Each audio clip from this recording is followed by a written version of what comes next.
Yo, what's going on, guys? My name is Zach, and my sleep schedule is just completely out of whack once again, and I'm also back behind the mic once again. So a couple announcements before I get into this video. Follow me on Twitter, number one, and you'll just be awesome. Let's just leave it at that. Also, shout out to my boy JC Silver. He's a fellow Oklahoman, and if you guys don't know, that's where I'm from.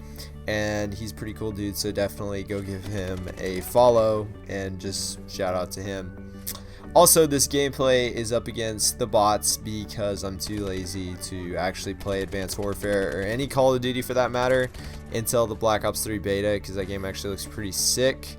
But yeah, other than that, this is the story about not how I ran from the cops, but a buddy of mine actually ran from the cops.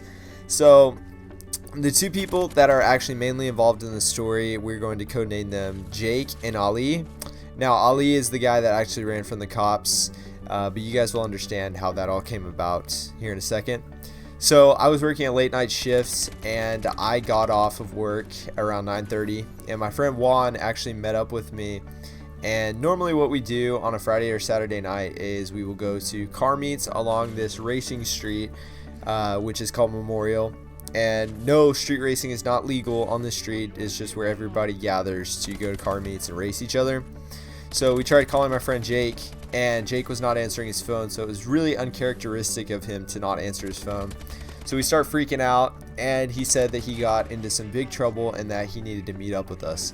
So we meet up with him at a gas station that's like half a mile away from Memorial, and we start asking him what happened, and we noticed that Ali was not with him.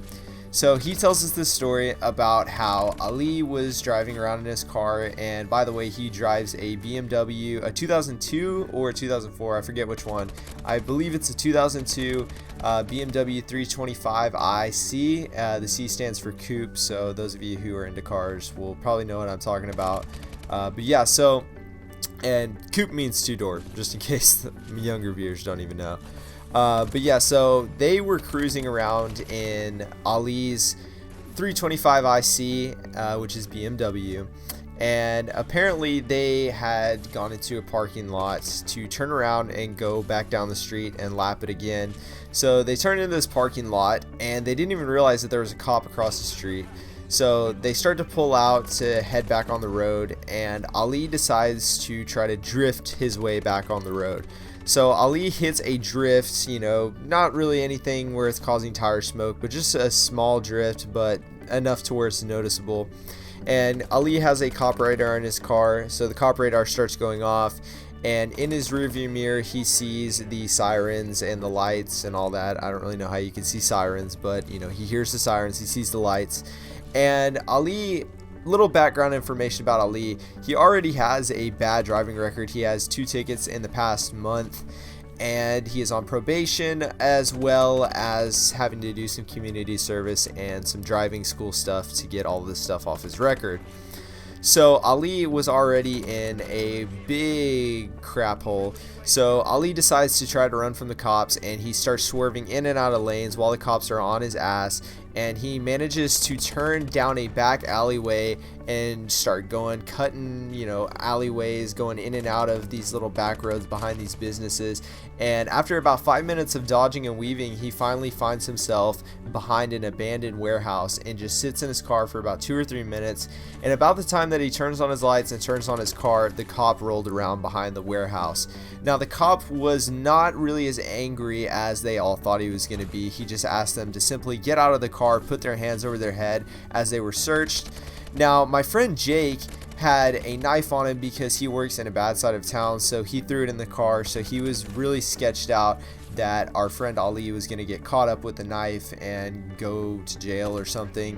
So Ali actually did not end up going to jail, but they all did end up getting put into handcuffs, and they let my friend Jake and the other person who was in the car go, and they actually had to walk back to their cars, which was quite a walk considering the fact that he was like running from the cops a reasonable distance.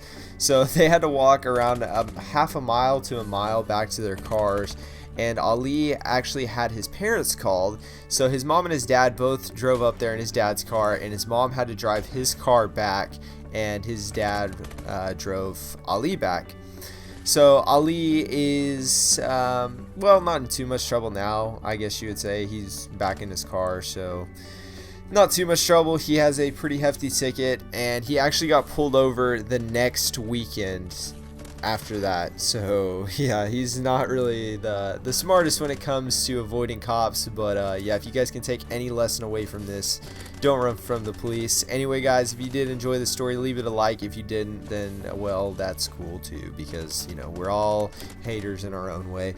But yeah, I'm out guys. Also, the name on my YouTube channel has been changed to Trapzilla, so get used to that, and I'm out. Peace.